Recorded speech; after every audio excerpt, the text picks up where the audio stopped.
Hi friends, welcome to our channel కమ్మనైన రుచులు. నేను ఇవాళ కప్పు అటుకులు ఇంకా జొన్నల కాంబినేషన్తో మంచి టేస్టీ అయిన రెసిపీ ఒకటి చూపించబోతున్నాను. ఇది టేస్టీనే కాదండి, చాలా చాలా హెల్తీగా కూడా ఉంటుంది. పైగా దీన్ని ఇన్స్టెంట్గా చాలా సింపుల్ అండ్ క్విక్గా తయారు చేసుకోవచ్చు. దీనికోసం మనకు కావాల్సినవి 1 కప్పు మందపాటి అటుకులు. ఈ రెసిపీకి మందపాటి అటుకులు అయితేనే బాగుంటాయి. అంతేకాదండి, ఈ రెసిపీని జొన్నలతో కాకుండా జొన్న పిండి యూజ్ చేసి చేయబోతున్నాను అనమాట. ఈ రెసిపీ తయారు చేసే ముందుగా మనం ఒక మిక్సింగ్ బౌల్లోకి 1 కప్పు మందపాటి అటుకుల్ని వేసేసి నీళ్లు పోసేసి శుభ్రంగా 2-3 సార్లు కడిగేసి నీళ్ళన్నీ వంచేసుకోవాలి. ఆ తర్వాత మనం ఏ కప్పుతో అయితే అటుకులు తీసుకున్నామో అదే కప్పుతో 1 కప్పు పెరుగుని తీసేసుకొని అటుకుల్లో వేసి ఒకసారి గరిటతో చక్కగా మిక్స్ చేసేసుకొని మూత పెట్టి జస్ట్ 10 మినిట్స్ పాటు పక్కన ఉంచేయాలి. 10 నిమిషాలు చాలండి, అంతకు మించి అవసరం ఏం లేదు. ఈ పెరుగు అప్పటికప్పుడు ఫ్రిడ్జ్లో నుంచి తీసింది కాకుండా రూమ్ టెంపరేచర్లో కనీసం 1 గంట సేపు ఉంచిన తర్వాత అటుకుల్లో యాడ్ చేసుకుంటే ఈ రెసిపీ టేస్ట్ మరింత బాగుంటుంది. ఇప్పుడు ఇలా చక్కగా నానిపోయిన అటుకులన్నిటినీ ఒక మిక్సర్ జార్లోకి యాడ్ చేసుకోవాలి. లావు అటుకుల్లో అయితే కాస్త జిగురు ఎక్కువగా ఉంటుంది కాబట్టి నేను లావు అటుకులనే ప్రిఫర్ చేస్తున్నానండి. మీకు అవైలబిలిటీలో లేకపోతే సన్న అటుకులు వేసుకునే వాళ్ళైతే 1.5 కప్పు వరకు అటుకులు వేసుకోవచ్చు. ఇదే మిక్సర్ జార్లో మనం ఏ కప్పుతో అయితే అటుకులు తీసుకున్నామో అదే కప్పుతో 2 కప్పుల జొన్న పిండిని తీసుకోవాలి.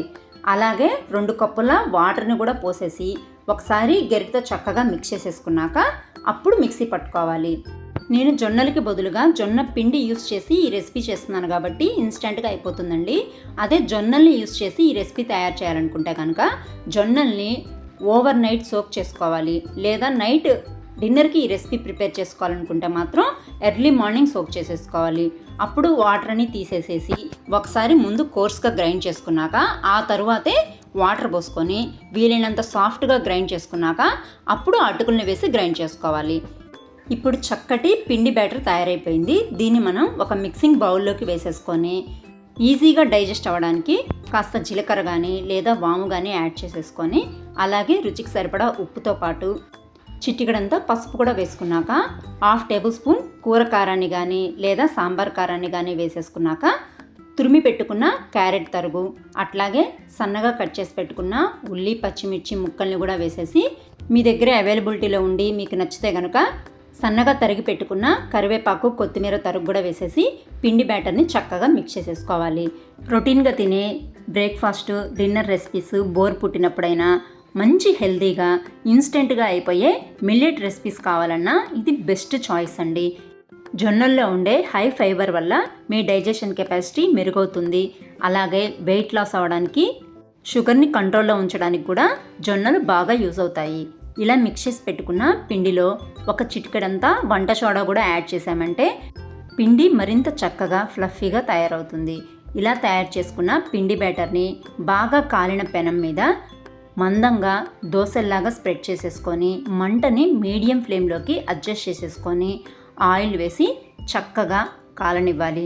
ఇలా కాలిన తర్వాత దీన్ని మరొక వైపుకు కూడా ఫ్లిప్ చేసేసుకొని అటువైపు కూడా కాస్త ఆయిల్ వేసి కాలనివ్వాలి. నేను ఇందాక చెప్పినట్టుగా ఈ ఉల్లి క్యారెట్ తరుగుని పిండిలో మిక్స్ చేసేసుకోకుండా పెనం మీద దోశలాగా వేసుకున్న తర్వాత దానిపైన స్ప్రింకిల్ చేసుకొనైనా సరే ఈ రెసిపీ తయారు చేసుకోవచ్చు. అవైతే మీకు ఇన్స్టెంట్ జొన్న దోశలాగా తయారవుతాయి. టేస్ట్ అయితే చాలా చాలా బాగుంటుందండి. మనం ఎటువంటి సూజీ రవ్వ వాడకుండానే చక్కగా మంచి ఫ్లఫీగా తయారయ్యే జొన్న పిండి బంద్ దోశల్ని ఈజీగా తయారు చేసుకోవచ్చు. ప్రతిసారి మనం దోశను తీసినాక ఆయిల్ వేసుకొని పెనమంతా చక్కగా స్ప్రెడ్ చేసుకున్నాకే మళ్ళీ పిండి బ్యాటర్ని పెనం పైన వేసుకోవాలి. అప్పుడైతేనే అంటుకోకుండా ఈజీగా లెగిసొస్తాయి. తిన్న కొద్దీ తినాలనిపించే జొన్న పిండి బంద్ దోశలు చాలా ఈజీగా ఇన్స్టెంట్గా ఎలా తయారు చేసుకోవాలో చూసేశారు కదా. మీకు ఈ రెసిపీ నచ్చితే కనుక తప్పకుండా వీడియోని లైక్ చేయండి, షేర్ చేయండి. అలాగే ఇటువంటి టేస్టీ అండ్ హెల్తీ రెసిపీస్ కోసం ఛానల్ని సబ్స్క్రైబ్ చేసుకోండి. ఇంకా హైప్ ఇవ్వండి. Thanks for watching.